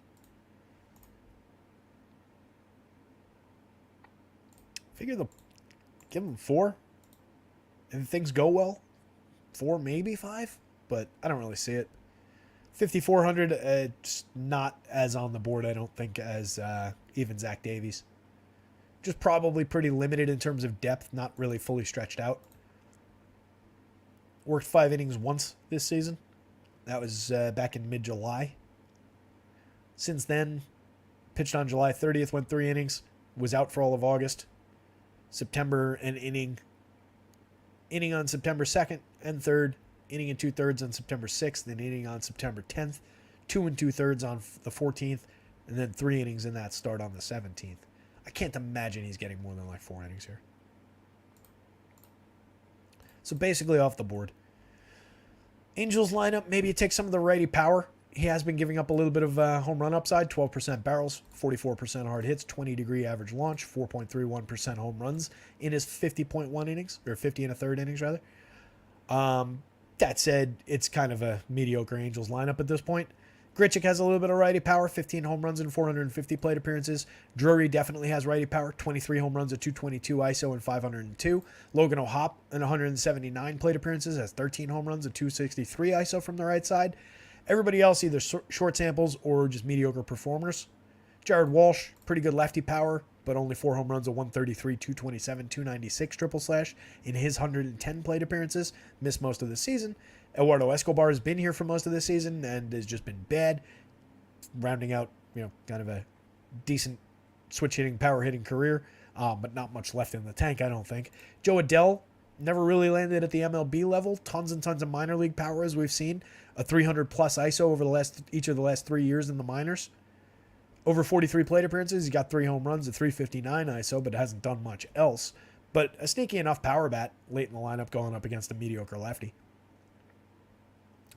1, 2, 3, 4. Those four guys, and then probably just mix in Zach Neto if that's where he hits in the lineup for just correlated scoring. 301 on base for Neto, 223 average, 381 slug, 87 WRC plus. Hasn't been great.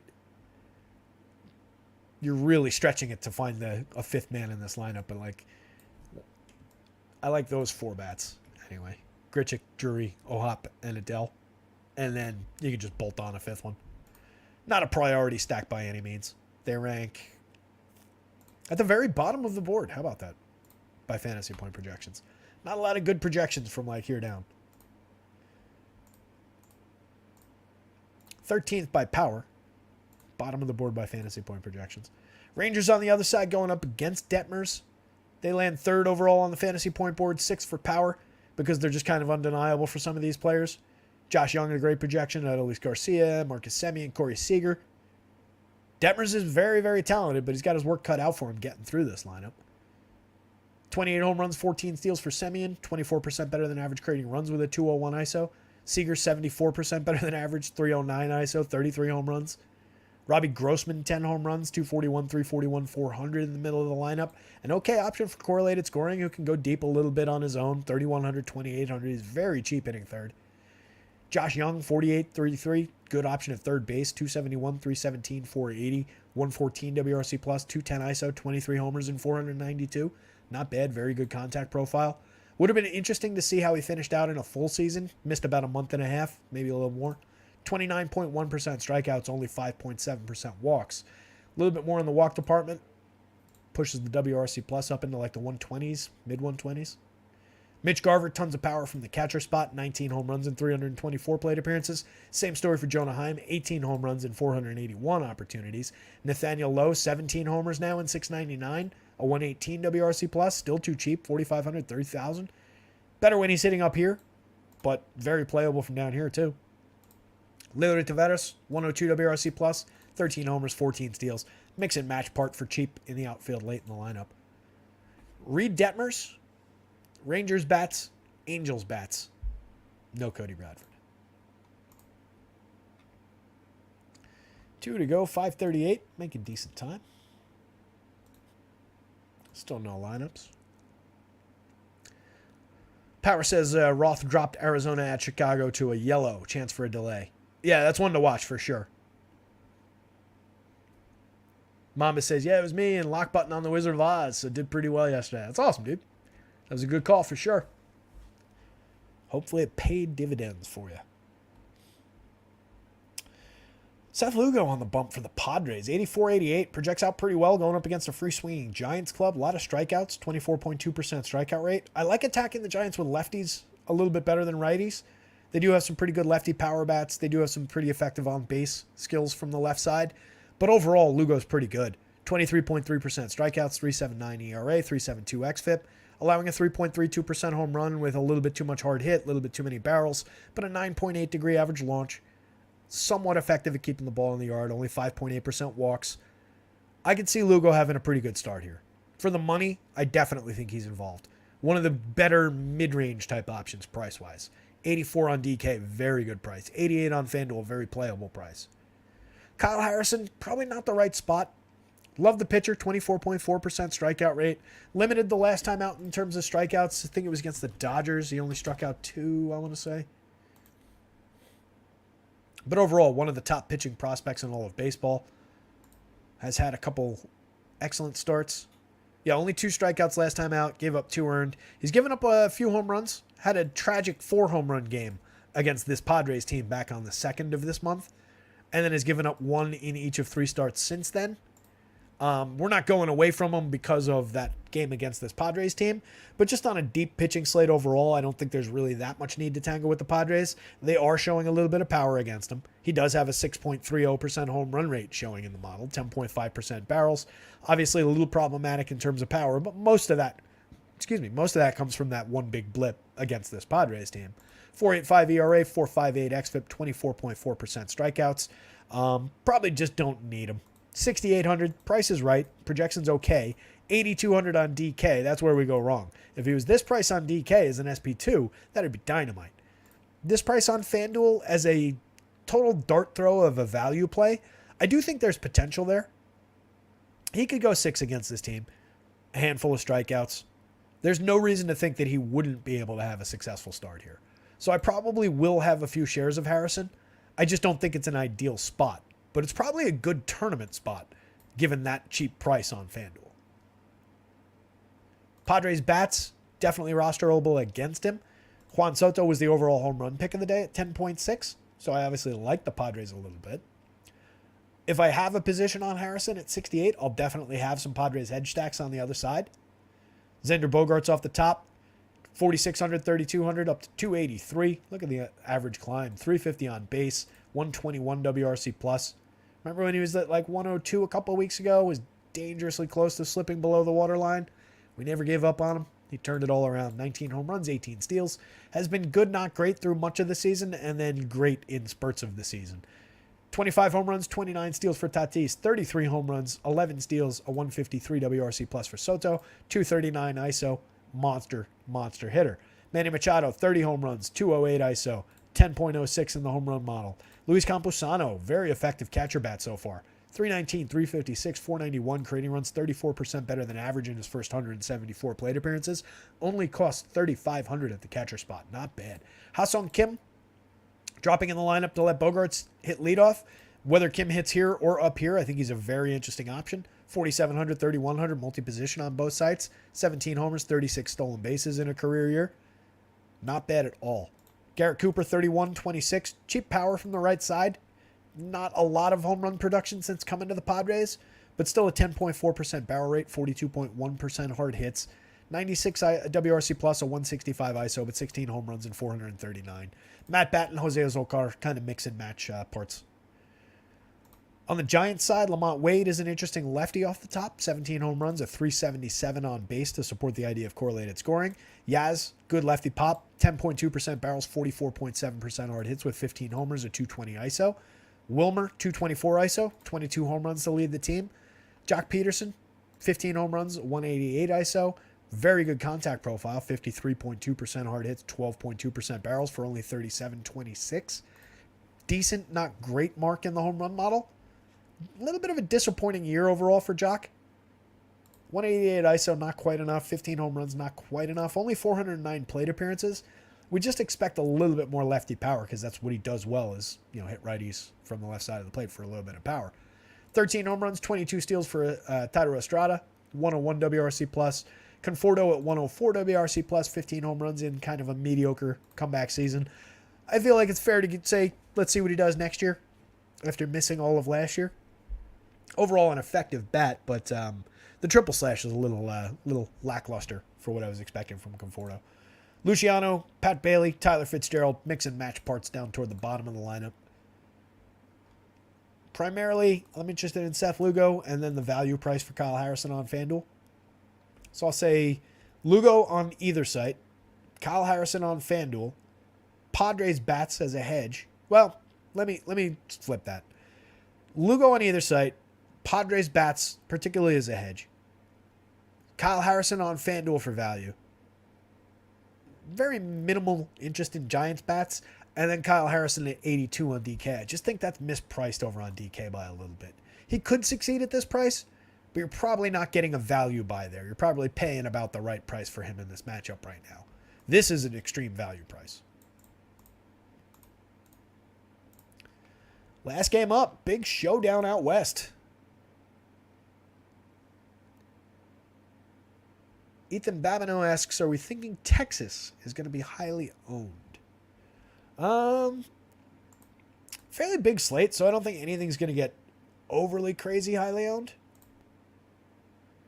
Oops, that's not the right game. They're the Rangers. There they are, sitting right there. Going up against Detmers. I think Detmers is a pitcher that people know is talented enough that I don't think people get over the moon about Texas here. I just don't think that it leads to Detmers getting popular. So it's probably a limiting impact on in both directions. I don't think they would be overly popular. I haven't looked at any kind of popularity numbers on the day. I can cheat. End of the season, what the hell? Let's just cheat. FanDuel-wise, looks like a lot of single digits outside of Corey Seager, according to our pals over at RG. We won't give away their numbers. DK. I expect it's probably about the same. Even lower on DK. I would call the Rangers flat out low owned on DraftKings. So yeah, basically kind of like I expected. Not unowned, but not popular. That said, I like that Reed Detmer side of that equation a little bit better. George Kirby, Christian Javier. Interesting matchup. Kirby, 22.5% strikeouts, a microscopic 2.5% walk. Spectacular pitcher. 3.58 ERA, 3.69 xFIP, 106 whip. Just a terrible matchup. The Astros are great against both hands. Low strikeout group, tons and tons of power. Critical game for both teams. Should be a good one to watch. 97-96 for Kirby. He projects out okay for the matchup, particularly against the Astros. This is a very, very healthy projection against this team. Doesn't get himself in any kind of trouble. Okay at striking hitters out, but they don't give bonus strikeouts to anybody. Tough spot. I don't know how much Kirby I get to. I might have some just because he projects out all right. But in terms of the highly projected, high-cost pitchers, I prefer him. He's not high cost. I prefer him. I don't think I prefer Justin Steele against Atlanta. Probably could take Kirby over him. Probably take him over Eflin just because of how Eflin projects. But he's downboard in my priority list a little bit. That said, very, very talented guy. Wouldn't surprise me at all if he had a good start here. Javier, 23.1% strikeouts, 11.4% swing, 25% CSW. Down hard from 33.2 last year, 13.8% swinging, 28.3% CSW. 4.64 ERA is way up from a 2.54 ERA last year. 5.17 xFIP up from a 3.53. Giving up 3.88% home runs up from 2.91. Just not pitching like himself basically all season. There are plenty of strikeouts available in this Mariners lineup. That's been a theme pretty much all year. They're also frisky. They're also good. They've had a little bit of a dip over the last handful of games, which isn't helping them in the playoff chase here. But they're a very good lineup. Javier, looking at the game log, 11 Ks the last time out. One of his better games all year. Equaling his strikeout high from the entire season. Gave up an earned run. Only went 5. That was against Baltimore. Went 5 the start before that. 6 strikeouts. Gave up 2 home runs. 5 strikeouts in 4 innings to start before that. 8 strikeouts in 6 innings to start before that against the Yankees that everybody gets. It's kind of a mixed bag, but encouraging signs in that last one. Could have a very good strikeout performance with a 24.7% strikeout rate in the lineup and all their critical hitters in the high strikeout range. These 4 guys in the middle of the lineup, Cal Raleigh, Teoscar, Jared Kelenic, and Eugenio, 28 to 30% for all of those guys in terms of strikeouts. Definitely upside potential for Christian Javier. 7,700 projects out okay. 8,000. I would have some. Tournament option for sure. Upside option. Ceiling option. But a dangerous floor. Very, very shaky floor.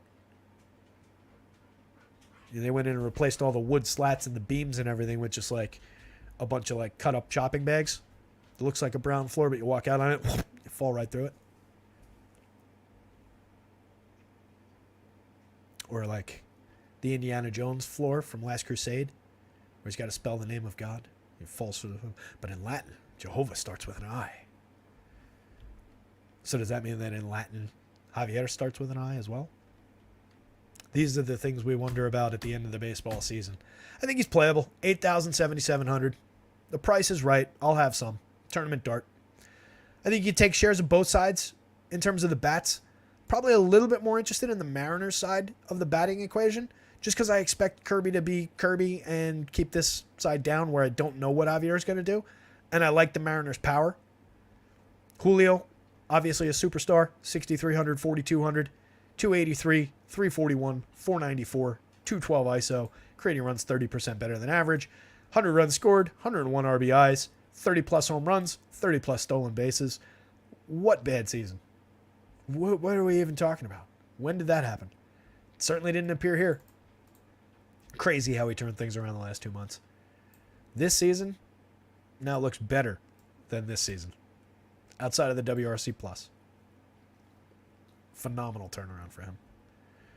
Always worth getting to. J.P. Crawford, definitely worth getting to ahead of Julio. 377 on base, dynamite correlated scoring option if nothing else. A little bit of power of his own, 17 home runs, a 165 ISO, creating runs 31% better than average. Tied with Julio to lead the team. Cal Raleigh, 4,300, very cheap for a catcher with 30 home runs. 114 WRC plus at 235 ISO. Teoscar, 4429, very cheap for a guy with 26 home runs. 183 ISO is a little lower than you'd want, but 263, 312, 446, a 109 WRC plus. Very effective year. Too many strikeouts, not enough walks, but tons and tons of power, tons of premium contact. Jared Kelenic, 3,800, 2,900 in the outfield, very cheap. 11 homers, 13 steals. Missed a big chunk of the season, 110 WRC plus, very playable. Eugenio Suarez, 4,000, 2,900. Going to fall short of his 31 home runs from the last 2 years, but 21 this year, 101 WRC plus. Ty France, 10 home runs, falling short of the 20 he hit last year, but a 101 WRC plus. Down about 30 points in the triple slash, but an okay bat. Plays every day. Cheap at first base. Ken Zone, mix and match part in the outfield. Josh Rojas, mix and match part in the infield. Astros bats, it's their everyday lineup. Jose Altuve is a superstar, 61.43, well worth it. 311, 397, 533. 222 ISO, creating runs 58% better than average.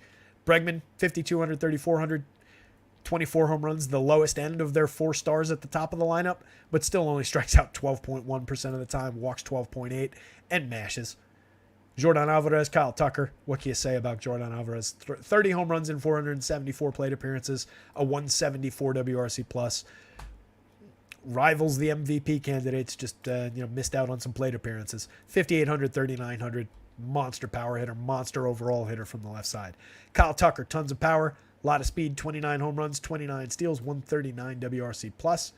Jose Abreu, up to 84 WRC plus, 17 home runs. I mean, that's, considering that he didn't get started until July, that's not bad. What does his actual overall second half look like?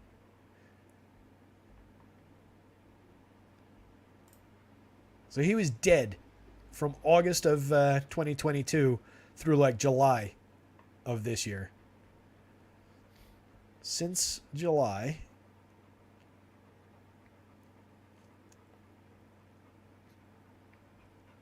yeah, maybe it was more June. So it was around June that he got going a little bit. June was 292, 311, 510 with a 219 ISO, 119 WRC plus. 110 WRC plus in July. August he cooled down to a 57 WRC plus and then roaring back in September, 119. So overall for the second half, 231, 311, 435 with a 204 ISO and a 105 WRC plus. Has 10 home runs in what they're calling the second half.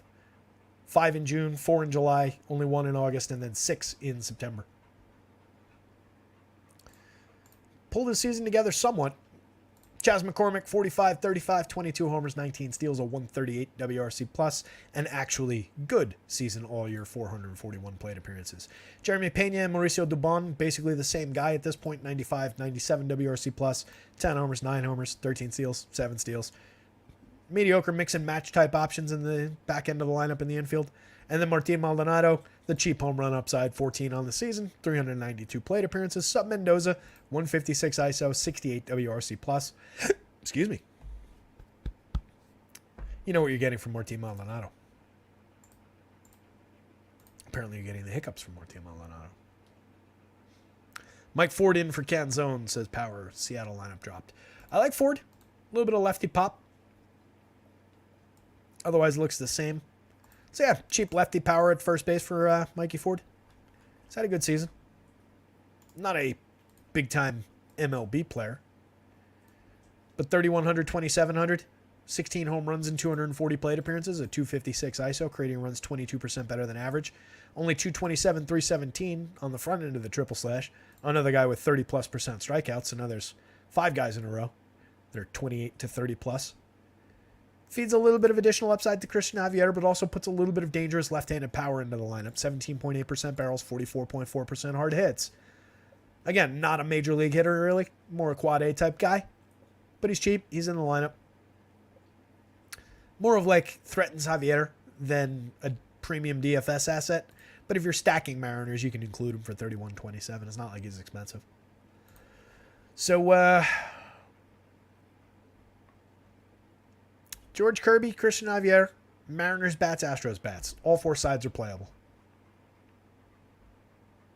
I think that's about it, gang. I'm actually entering this contest. Gonna have the full slate up tonight. One of the last ones of the year, kind of had to do it. Not that the tournaments are great, not that the payouts are great, but gotta play. Mookie and Max up at the top of the home run board, joined by JD in that Coors Field game that's only on the DK slate. Louis Robert not playing today. Then we get to Freddie. Aaron Judge not playing today. Then we get Fernando Tatis, Matt Olson, some Brent Rooker, some Juan Soto, the home run pick of the day. Pete Alonso, like that spot for power in the Mets lineup. Corbin Carroll, kind of obvious. Rafi Devers, always on the board. Machado, definitely some home run potential from the San Diego side going up against Harrison, but I do like the kid. I think he's got a little bit of sneaky potential for that cheapo FanDuel price. Jordan Alvarez, always lurking around the home run model magic number. Josh Donaldson, a lot of power there. Going up against the lefty. Pitching board one more time. Kevin Gausman up at the top with a bullet against my Yankees with no Aaron Judge in the lineup. A very flawed, ugly version of the Yankees lineup.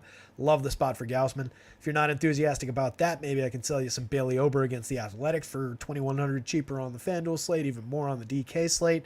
Braxton Garrett doesn't give you a ton of innings, but they're good innings when he's out there. 5 or 6 against the Mets, 94-86.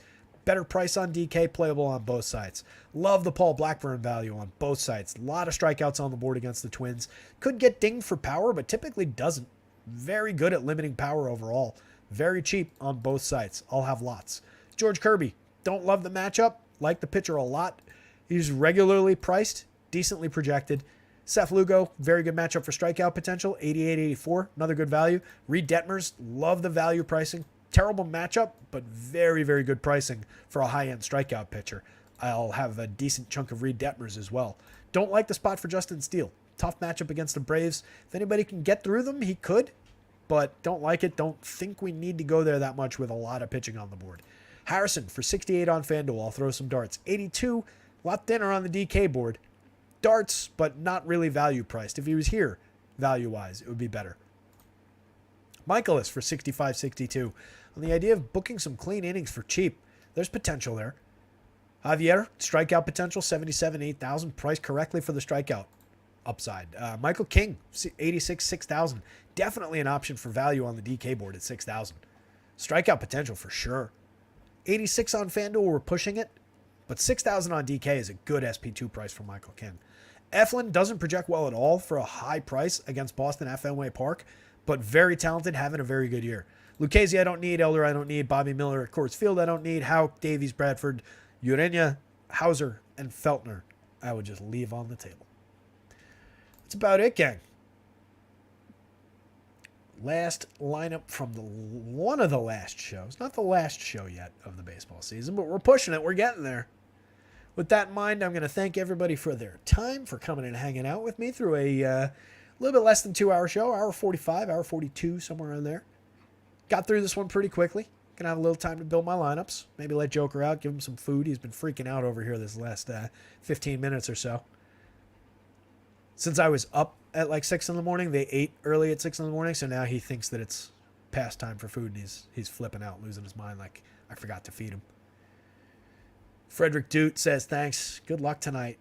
Back at you, buddy. Thank you. Hit the like button if you haven't yet. Hit the subscribe button so you know when football shows and stuff like that go live through the week. Keep an eye on the site. Gonna try and have projections up early for football this week, as I keep saying. We'll see where we go. We'll see when football shows go live. But thank you guys very much.